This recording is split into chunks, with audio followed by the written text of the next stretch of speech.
Happy Friday, everyone. We're so happy to see you all. Honestly, Fridays are like our breath of fresh air.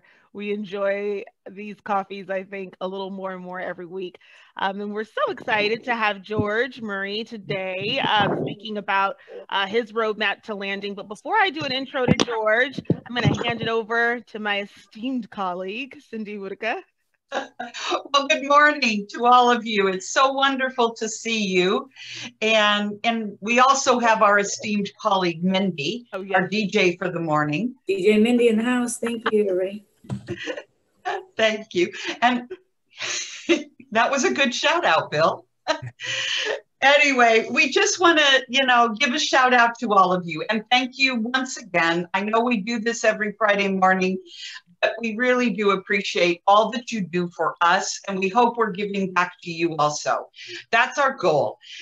So whatever your needs are in transition or as a seated employee, please reach out to Nita, myself, or Christy, or Mindy. We're here to help. We're here to support you however we can. But we thank you for your referrals for boot camp. Oh my gosh, it just keeps going strong. We always are having a wait list, and it's wonderful. The people you know are just amazing. And of course, we certainly appreciate the opportunity to work with you or people that you know and being able to make placements into those companies. So we can't thank you enough. Happy Friday and welcome to all of you. Thank you, Cindy. So now I have the pleasure of introducing George Murray. Honestly, I had the pleasure of speaking with him this week, and the best way to describe him is a tenacious optimist. If you haven't gotten his book, Hired, get it. It's a really great novel about how to cut your career search in time, and it's based on his own personal experiences. He has a wonderful story that he's going to share with you guys. I'm not going to spill the beans. I'm going to let him get to it and spill the beans. But it's his experience when he found himself facing 2 different job transitions in less than 3 years, which with all of us who've been in transition before, we know how it's kind of difficult to navigate that, how you feel. And I know we discussed a lot of it in boot camp, but we're really excited to hear his own testimony and his own experience. So with no further ado, George. Thank you very much. I appreciate everybody for bringing me on board here. I'm hoping that I can give some people a lot of tools that they may be just starting off in career transition, or maybe they hit a snag and they're struggling in career transition, because I can tell you myself, I've been in 2 career transitions. Much like most, it's really right in the mid-40s when you jumped out of the plane and you realize that you didn't have a parachute, and you got to figure out how do I build one on my way down. So my first career transition, I'm going to show my, I'm going to share my presentation. We'll jump right into it. Let's see here. And if you guys have any questions, please feel free to put them in the chat. And George, you're comfortable with us asking and jumping in to ask questions if need be? Absolutely. Yeah, I won't be able to see it because I got the presentation mode. So just go ahead and interrupt. So for those who don't know me, I'm George Murray, currently the Vice President of On2 Innovation. We're a capital equipment manufacturer, about $740 million. I'm responsible for all the manufacturing and supply chain. However, I was in career transition probably about 4 or 5 years ago, my first period of time. And I was really upset after a couple of months because of the fact I didn't know the process of career transition. And better yet, no one actually wrote a book. And it would be easier for me to write a very quick process and read it rather quickly, because we don't have a lot of time. We don't want to read 400 pages.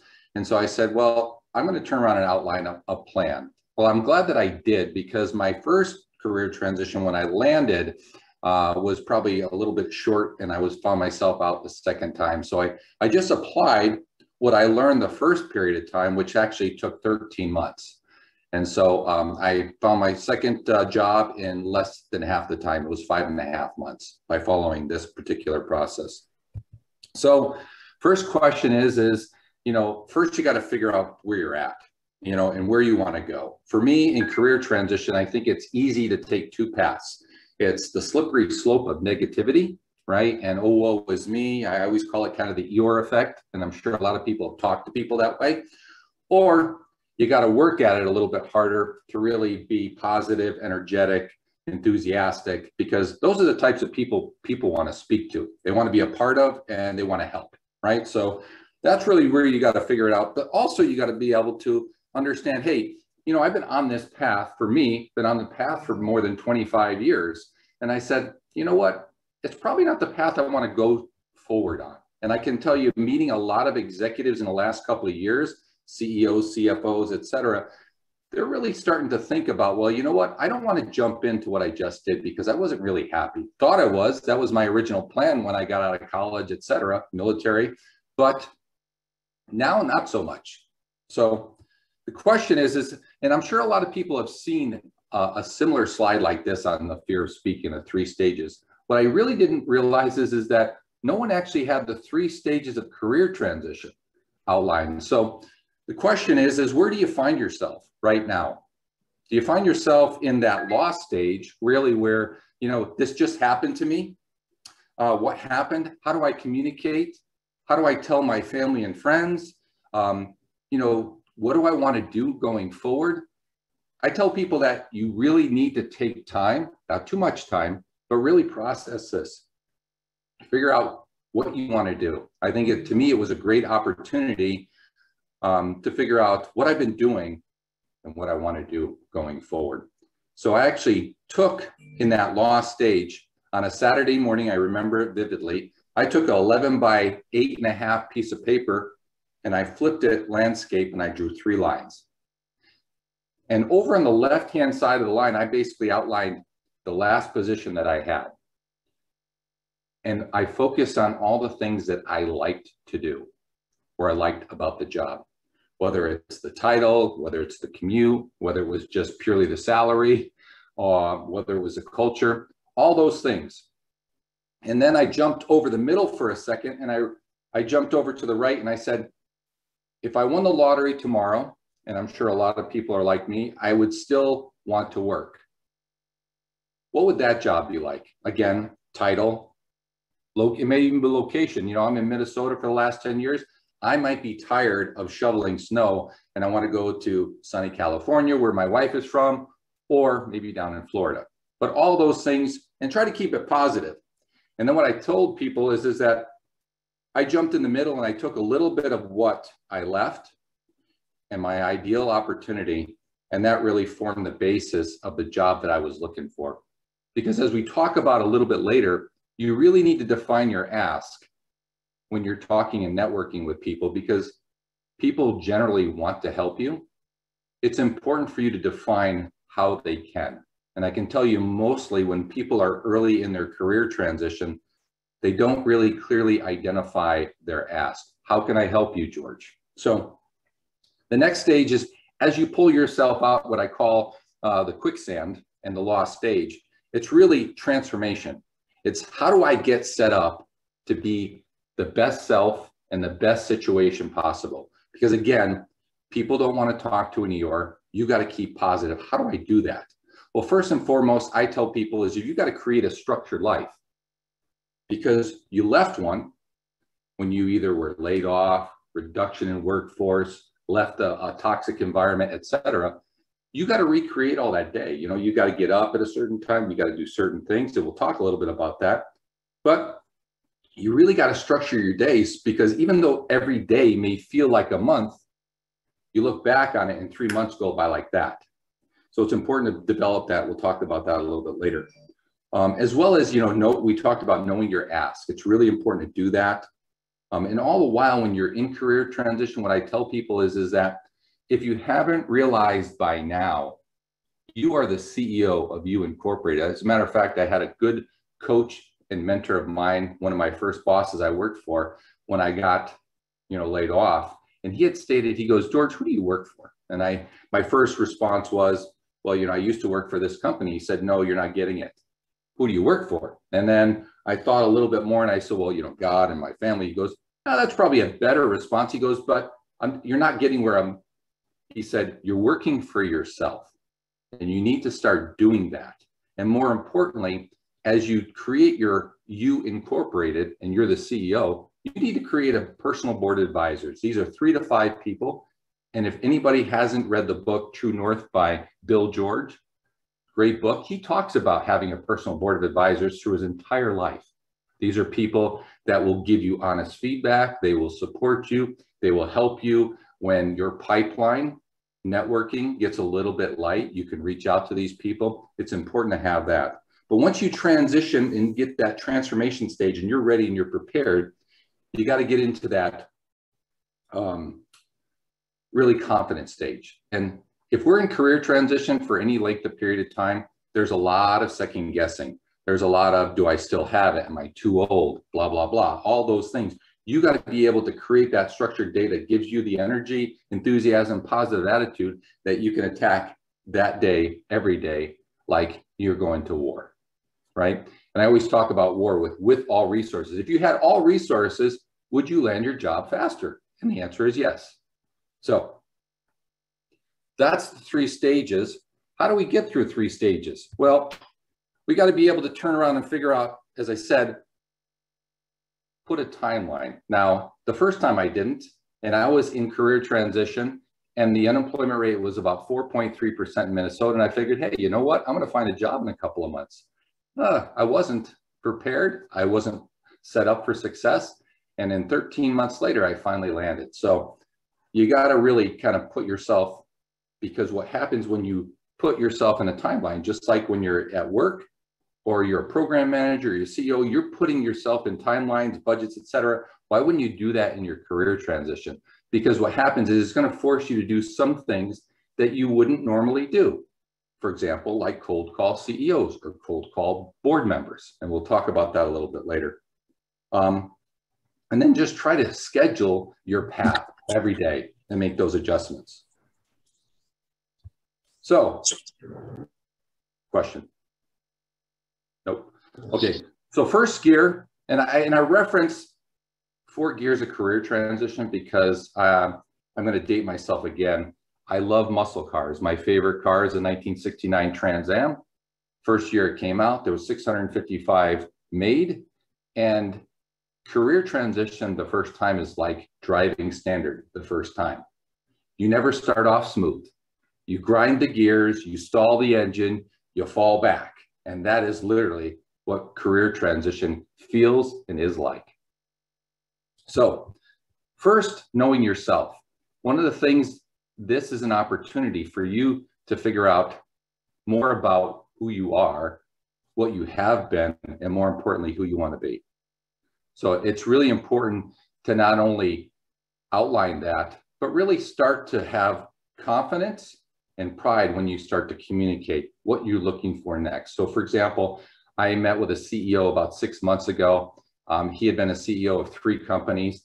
And the first conversation he told me, because he knew himself, he goes, I don't want to go back to being a CEO. He really knew. He said, I know that much. He goes, I don't know where I want to go, but I know I don't want to be a CEO again.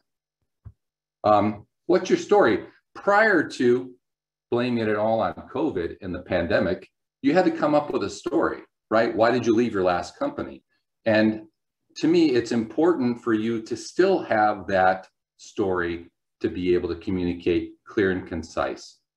When I was in my first career transition, I hadn't gotten through that lost stage, and I was really communicating 6-7 minutes why I left the last company. And you can only imagine that didn't come off real positive. So it's important for you to really clearly and concisely, a couple of lines. Why did you leave? What did you do great when you were there? And then transition to what you're looking for. And it seems simple, but I can tell you the first 3 months of my first career transition, I was coming off probably more like an Eeyore. And then you need to plan for your transition because, again, even when I thought career transition was going to be pretty short and pretty simple, it was 13 months. And it was really financially and emotionally impacting my ability to get out there every day. So you got to really plan for that. How do you plan? We'll talk a little bit about that later on your day, scheduling your day. And then I tell people, it's important. I know that one thing that we don't tend to spend a lot of time with, mostly I know that I didn't, was plan for finances. You know, I thought, hey, you know, 3 or 4 months, I'm going to find a job. So I didn't look at cutting expenses. You know, for example, I had a gym membership I hadn't gone to because I've been out running outside. So I didn't go to it, but no one went to it.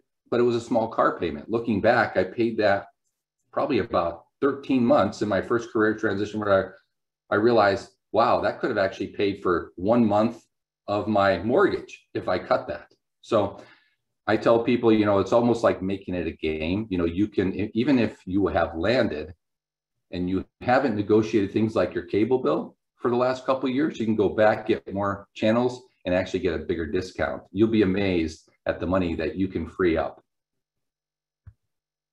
And the last thing before you get out of first gear and get ready to shift gears, I tell people you have to scrub your social media. I mean that, you know, if you got a Facebook account, those types of things that are very personal, it's important for you to make sure that the filters are on, that only friends and family can see it. Because again, when you go through interviewing processes, this could definitely kick you out and you wouldn't even know why. And the reason why I say this is because I've met 2 or 3 CEOs who were going to their opportunities.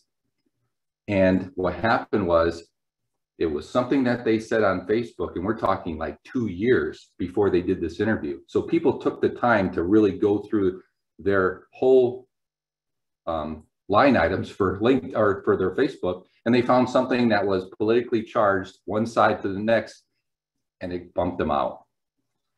So I tell people, make sure that all your social medias are scrubbed.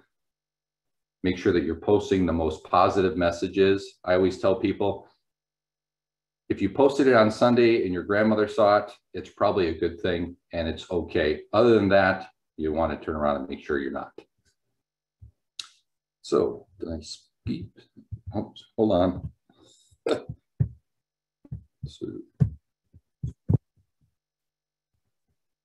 So second gear, it's all about you. One of the things I tell people is that if we've been in a professional role for a period of time, 10, 15 years, we've done a lot of delegating. We've done a lot of administrative work and put that off on some of our team. Well, the fact is you are a team of 1 right now. And what you've got to realize is that career transition is a full contact sport.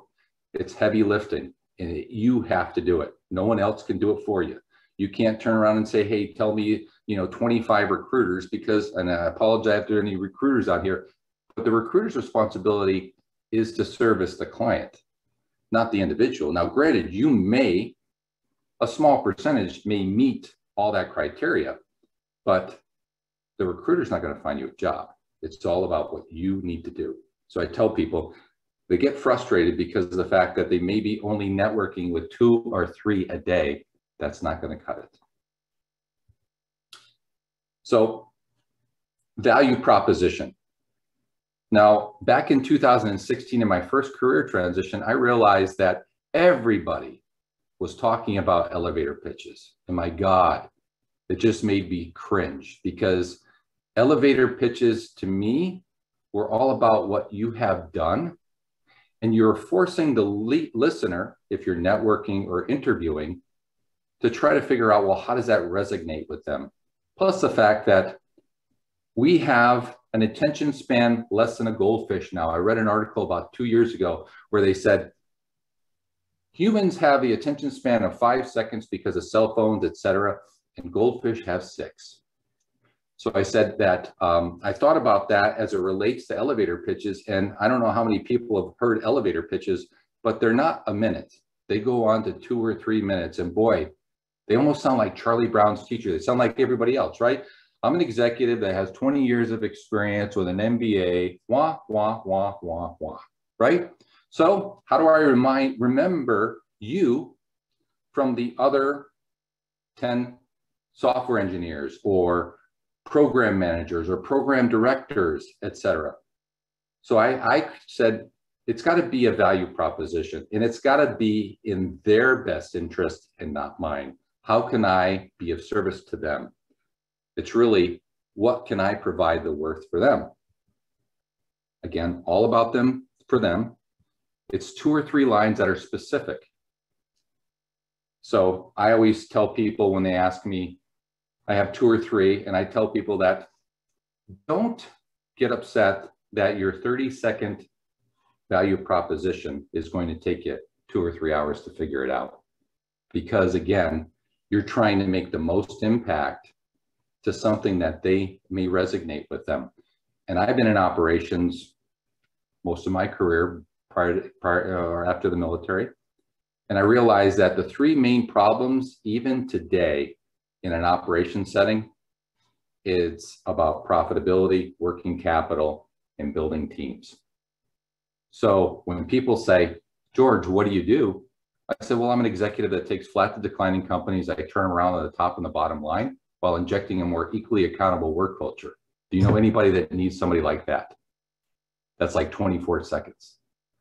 And I guarantee you on a high percentage, people always come back and say, I do know somebody that's having a problem with profitability, tell me more. Or I have a problem with our culture and our engagement. Can you tell me a little bit more? So it incorporates something that is going to speak to them. You can get this information again by doing homework on these individuals that you're going to network with. The night before, my process is I got these little black books. That's how I turn around and write everybody's information. I do my homework. I go to their LinkedIn profile, write their name, find a couple of contacts that were common, and I start to figure out how am I going to turn around and come off in my best self and develop my value proposition that will be beneficial to them. And I always tell people, it's kind of like resumes. Everybody wants to pack everything in their resume. Well, they're not going to call you if it's all there. It's always a taste of the cake, and it's not the recipe, because you want them to come and ask more. You want to have a dialogue. So I've been helping executives create a value proposition for them for a couple of years, and the best one by far was a nurse that was in job transition about 3 or 4 months ago. What do you think her value proposition was? The baby is an indicator because we all love babies. Well, most of us, right? So she had the most clear and concise response when I asked, what does she do? She did it in 3 words. I catch babies. And I was like, wow, that's really impactful. I know exactly what you do. I know the impact that you have. And more importantly, I know what you're looking for. And that's really about your value proposition. So we continue on. I don't know how many people, when I was in my first career transition, I thought, being an operations guy, branding was a product or about a company. I never realized how much branding is so important for an individual. And so I tell people it's really important to realize who you are and what's your brand. Because a lot of times your brand will precede you. It will get there before the interview. It will get there before you're networking. So if you need help, I'm sure that the Platinum Group can help you define what your brand is, or they have. Because you want to make sure that that's what makes and defines you. That's the value you give to the company. And more importantly, the company is going to be seeking you out. The other thing is being prepared. Love this little guy. It's always about, and we'll talk about this, but a little later, is that homework is so important when you're networking, when you're interviewing. I've met so many people, when we get to a network event, they're on their phone, they're looking down, they're not engaged in the networking meeting. They haven't done any background on me at all. And that's really a waste, because I tell people is that there's more important, there's actually a higher cost than actual money, and it's time. Because time you can never give back or get back. So you need to make sure that you are going to take that 20, 30 minutes of that person's time and add value to them. It's always about being prepared, do your homework on that individual. As well as marketing. So LinkedIn is going to be probably your biggest traffic as far as people looking for you, searching you out. it's important for you to create a marketing campaign that's going to drive the traffic to LinkedIn, making sure that your wording is all correct, your About Me section is clear, all that stuff, because that's going to get you higher up in the search criteria. And to give you an example, when I was in my first career transition, the first, every 90 days, they update that every Tuesday, I think, or Tuesday night, how many people looked at your LinkedIn profile, and it gives you a 90-day window back. And I was only averaging 80, 90. So I hired some experts like the Platinum Group, and they were able to turn around and transform all the right wording, all the right marketing, so that I went from 80 to 90 to, I think the last 3 years, it hasn't gone less than 2,000. So less than 2,000 plus people look at my LinkedIn profile every 90 days. So that tells me I've got the right words, I'm posting the right content, it's all relevant, etc. And one other thing I told people is that I found in career transition through networking, one of the best ways to manage time, because again, time can slip from you. As I said, each day may feel like a month, but if you don't have that scheduled day, you could waste a day and not get a lot done. So from the time from 6 to 6:30 every night, I had Google alerts send me all kinds of content and information that was based on my brand, operations, supply chain, those types of things. And I would post articles. Buffer.com or Buffer on your phone, the app, you can actually link all your social media, your Facebook, your Twitter account, your Instagrams, etc., whatever. And you can go in and post the content, remarks, etc., and then schedule the next day. So it seems like you're posting 2 or 3 times a day. You're growing your market, you're growing your listeners and your viewers to bring the right content, the right people to your LinkedIn profile. But I only do it 30 minutes a day. But it looks like, at 10:17 this morning, at 1:38 in the afternoon, and at 4:12 in the afternoon, I posted 3 articles. That's another way to get the right people to search for you in your LinkedIn. And the last thing before you shift out of second gear is that you got to be yourself. I find when people are in career transition for any length of period of time, we can tend to come off desperate. I've seen CEOs try to take VPs of sales roles. I've seen VPs try to take senior manager roles, and it comes off desperate. It's not you. And the question from the people that are interviewing are going to question your loyalty and the willingness that you're going to stay there. So I tell people that follow your plan, adjust the plan accordingly, but be yourself. So part of that second gear, it's really preparing. And what I did the best every night was, if I was networking between 3 and 7 people a day, my night before basically was 1 hour of identifying the people that I was going to network with. Here's Al, I'm going to meet with him at 8 o'clock. Here's Sally, I'm going to meet with her at 10 o'clock, etc. But then I would do my homework. I'd have a couple of those connections that we had in common, so that we had some common start to discuss, how do you know Fred? How do you know Jamie, etc. That gets the common link. And what you're trying to do is establish a connection rather quickly. And more importantly, you're trying to create what I call cheerleaders out there in the workforce. And so when you establish that common connection, there's that glue in that bond. So again, identify people, identify the industries, the targets of those companies, so that you have a general dialogue in the first few 6-7 minutes that you're having a good conversation. Always show up ready to impress. There's a gentleman that I met here in the Minneapolis area that kind of epitomized his brand, etc. He had been out for over 18 months, but he was always positive. He was always willing to help, and he dressed up in a suit and tie. And I actually asked him, probably towards the end before he landed his role, I said, Mark, why?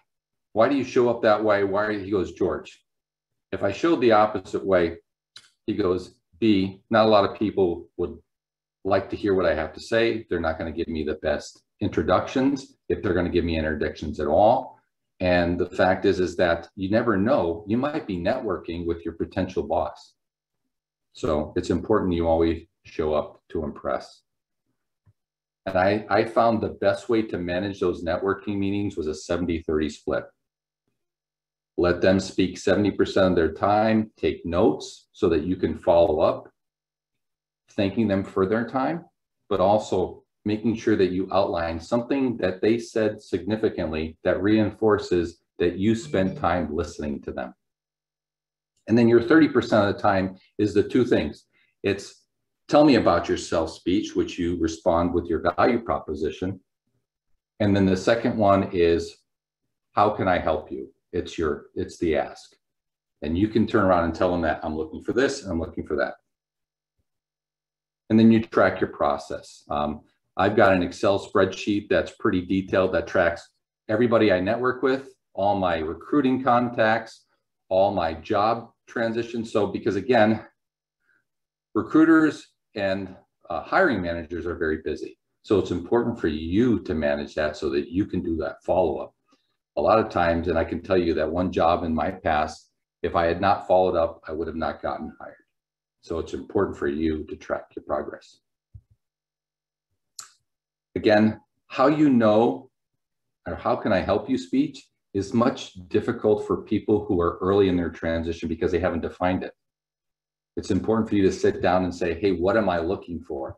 And I always say, have options, but not too many. And what I mean by that is making sure that you have a primary and a backup. So for example, for me, I identified that ideally, I want to be at a C-level position, my first career transition, in a manufacturing technology company between 30 and 300 million. That's the sweet spot for me.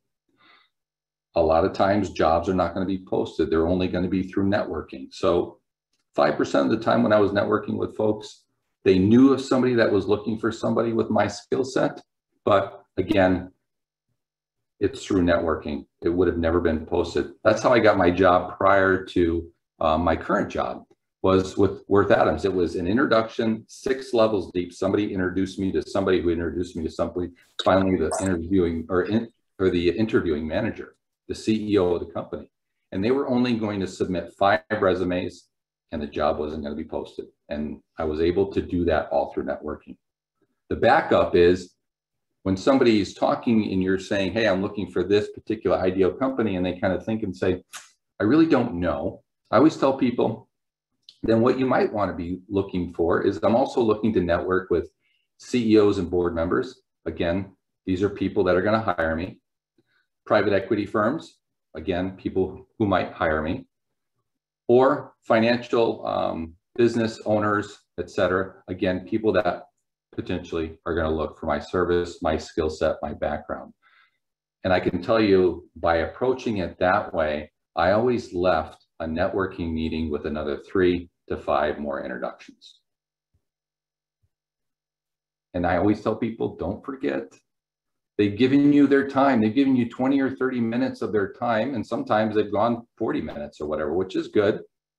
Always follow up with, how can I help you? It's so important. There is a well-known LinkedIn expert here in the Twin Cities called Ann Pryor.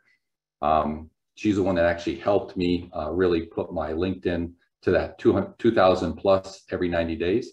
And she has kind of an outline that she talks about. She says, there's people out there, I call them tugs.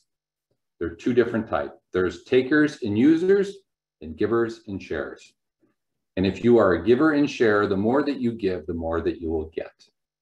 And I'm sure that you've met some people where you've networked with them and it's all about themselves, right? They come off desperate, right? And then you never hear from them again. Again, that's not developing a good relationship. That's not really developing a good networking motto and philosophy. And more importantly, you're going to be known as a taker and user and probably not get a lot of networking introductions. So, if you can help them finding a job. I actually met a CEO and president just a couple of days ago. He says, "Hey, George, I'm looking for a plant manager. Here's a salary. Can you help me?" And chances are the 4 or 5 people that I introduced him to, he's going to select one of those people. So preparing your pipeline, if you are either A, starting in career transition, how do I get these networking meetings? Or if I'm struggling, I've been out there 6 months and it's kind of went off the map. I'm not networking between 3 and 4 people a day. I always tell people that there's a great process. It's in the book. It's also on my LinkedIn. I wrote an article on it. It's called the 10, 10, and 10 process. And it goes back to that structured day. You have to have KPIs. So for me, in my first career transition, I took some information out of the Minnesota business section of the Star Tribune, where they talk about movers and shakers every Monday. I believe that you guys have the Orange County Business Journal, but all the people that recently got promoted or recently took a new role, I actually hand wrote a congratulatory response, a couple of lines, maybe one line about maybe the company that they're going to. If it's a CFO that just recently landed, I might turn around and take a look at the companies publicly traded and say, "Hey, I took a look at their 10K and here I see some opportunities." Boom, you're giving value. And then the next 3 or 4 lines, I basically said, "Here's my value proposition, and I would love to spend 30 minutes talking to you." Now, the good thing is that Zoom has given us an opportunity to actually have a little bit more networking than people willing to get in their car, travel away from work or travel away from home and spend 20 or 30 minutes with somebody that they don't know. So it's important for you to be able to do things like that, because again, old school technology processes still do work because very few people do that. So the 10 was, I did 10 letters each day representing Monday through Friday for 10 weeks in my first career transition. That's 500 people. And out of 500 people, I sat down with 416 of those people I wrote hand lettered notes to, because the responses I got, which represents the other 10, was the 10 calls a day. They call me or I call them. "Hey, George, great update, really would like to meet with you." Does anybody ever actually write letters anymore? Or the common response is, "I only get spam and bills." This is really unique. Again, you're trying to distinguish yourself from the competition, and this is one way to do it. The other 10 was basically scheduling 10 meetings a day. Now, I never got to 10. I think 3 times in my first career transition, I did 9. I did it on a Friday, and I was exhausted because, again, networking is exhausting. Whether you're an introvert like me, especially if you're an introvert like me, or an extrovert, it's work. And it's emotionally draining. So you're going to come home at the end of the day, and I'm sure glad that I had Saturday and Sunday to recover. So that's how I started my pipeline. And as I prepared the night before to network with these people, I had my ask, and that reinforced and kept my pipeline going. The other thing is go direct.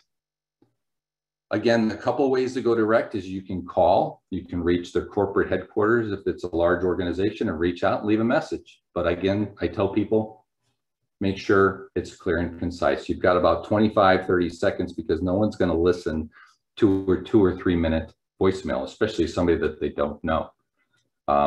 Or you can go direct through LinkedIn. Make sure you hit connect. Always send a personalized message. Don't just hit connect, because I can tell you that I've got 250 people that just hit connect. I don't know why they're connecting with me. And when I reach back out to them before I connect with them, I get very little response. I feel that they're just trying to fill up their LinkedIn connections and really not wanting to learn or know me. So it's important for you to spend a little bit of time developing templates that you can just say, here's who I am, here's what I'm looking for, and I'd love to spend a few minutes on the call to get to know my network better, and how can I help you? So how are we doing on time? So we're doing really well. We're right now, I do want to open it up for questions because I'm sure we have questions. We're at 8:46 right now.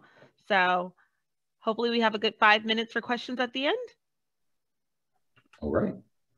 So a part of your process in anything, if I introduce you to somebody after we've networked, it's important for you to follow up. This is where you're not only putting your brand at risk, but you're putting the person that's taking the time to introduce you brand at risk. So it's important you've got timelines, right? So if I talk with you, you've got if I introduce you to somebody, you have 24 to 36 hours to respond, because again, the introductions into LinkedIn get pushed all the way down because they're getting introductions and they're getting emails through LinkedIn. So it's important for you to be responsive, set up a time, do that in 24 to 36 hours. Don't do it in the first 8 minutes because then it sounds like you're desperate, but there's a timeline in which you need to do that. The other thing is make sure that afterwards that you spent that time with that person, because they can't get the time back, thank them.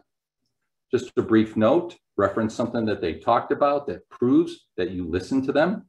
And I guarantee you that you will develop a relationship and a true connection. So for example, I met a private equity guy, and our first 15 minutes was talking about how his two daughters went through 2 colleges on scholarships for swimming. My daughter at the time was going through swim in high school. So we talked about that. That was the first 15 minutes.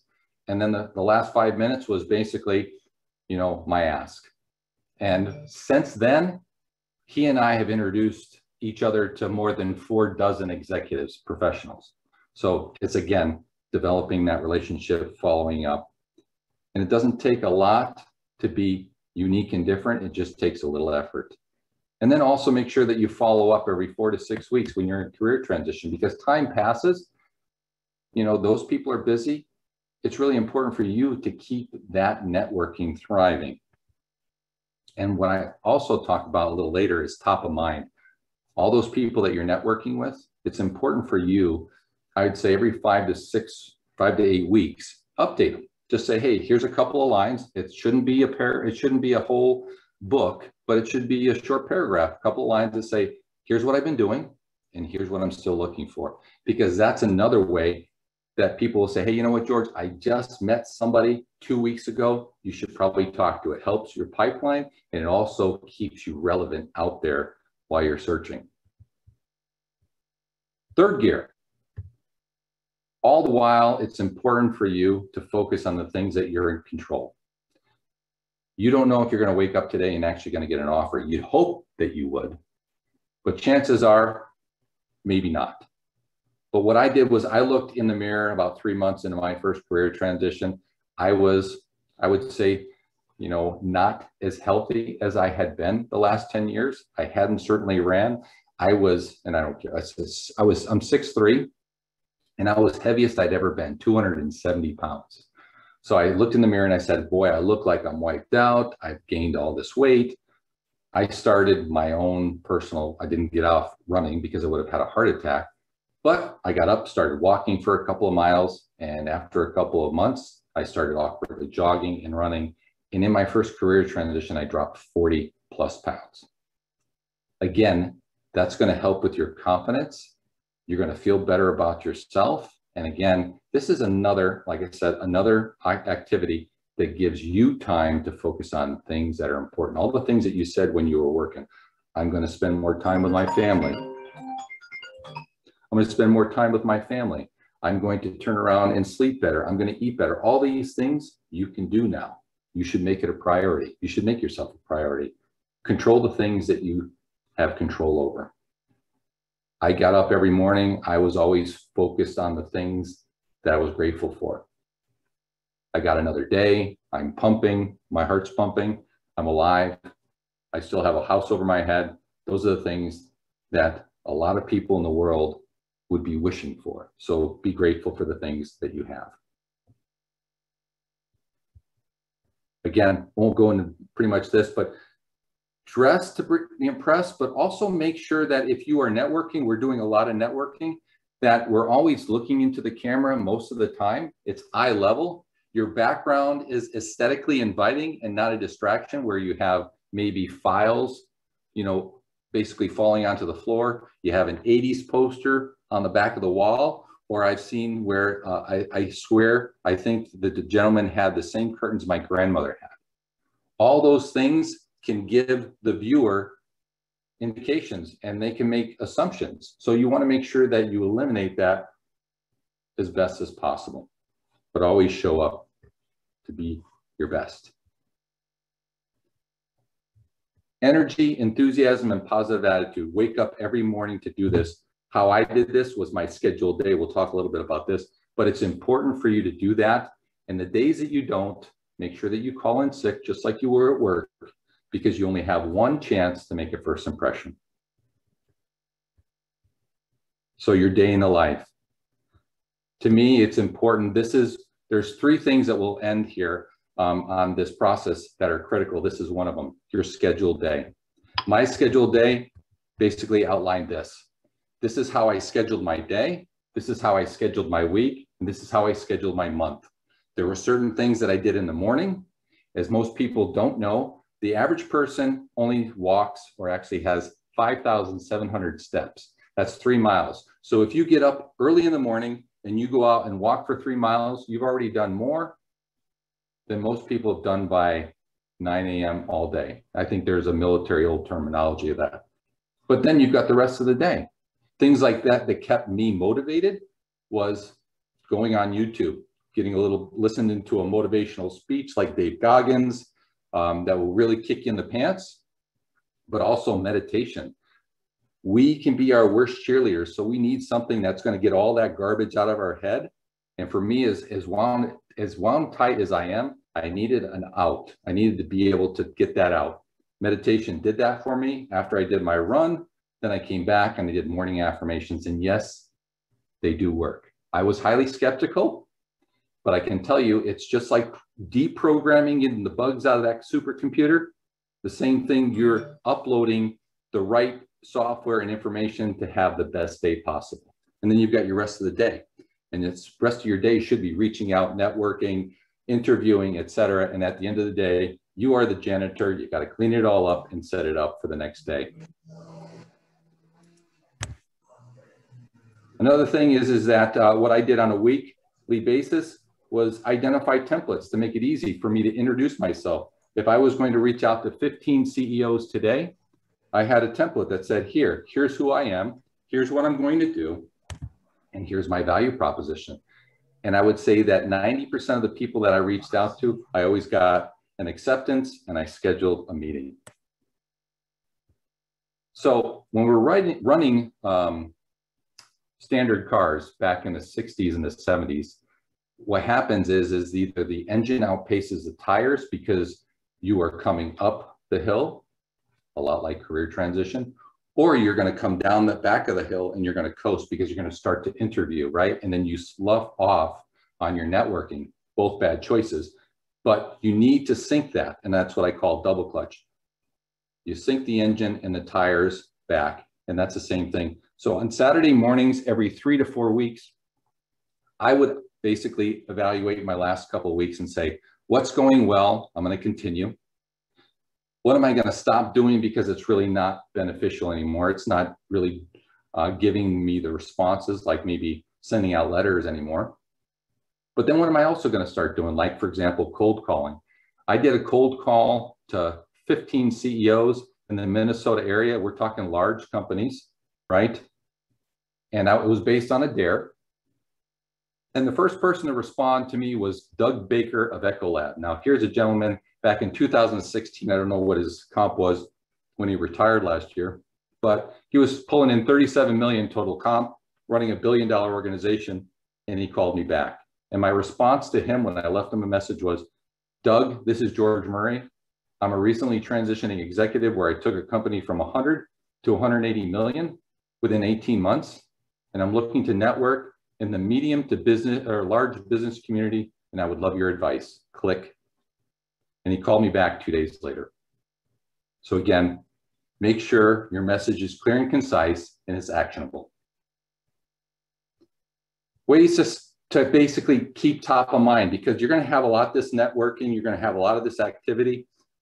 You need to make sure that you have genuine touch points. You're reaching out to people. There's a lot of opportunities that you get indicated each and every day. Birthdays. So don't just hit the standard happy birthday like everybody else. And we'll talk about that in the next slide. Promotions and jobs. Make sure you make it unique and different. Work anniversaries. These are all touch points that you can turn around and say, hey, congratulations. But more importantly, I'd love to catch up with you. It's been probably 4 or 5 months since we talked. Another opportunity to network. Like, comment, and share. I'm sure we've been talking about that before, so I'm not going to go into great detail on that. Your cadence, update your network, as I said, 5 to 8 weeks. That gives them the indication you're still out there, you're keeping networking. And when you do land, I highly suggest updating your network at least twice a year. This will keep you active in the networking so that the next time I hear or talk to you is not 3 years from now when you've lost your job again. We are slowly running out of time. I know we haven't even gotten to the fourth gear, so I know we're super excited. Did you want to take some time to share that with us, or I know that we'd love to have you come back again. I'm going to finish up probably in another 2 minutes. Is that okay? Okay. Yeah. Let's. So real quick, here's the difference between the standard happy birthday and what I actually send out. And this is the response I get. 70% of the people respond to my responses, and I set up meetings and I keep them updated. And that's how you continue to keep well networked. Fourth gear, personal board advisors, extremely important for you. These are 3 to 5 people. If you're an operations person, it's not all operations people. They're going to hold you accountable. They're going to have insight. These are all mine. You know, the CEO in the middle was the gentleman that I reached out to, one of the 15, and he responded back. And him and I are very close friends. And he's running a multi-billion-dollar company, right? So and all these people I met in career transition. Again, these are Uber networkers. You need to identify in your area who the Uber networkers are and get connected with them, because you can go back every 3 to 4 weeks and say, hey, George, can you introduce me to 3 or 4 more executives or 3 or 4 more software companies, et cetera. Creating the wow factor. I won't go into great detail. There's an article on my LinkedIn about this, but each stage you need to create a wow factor when you start interviewing.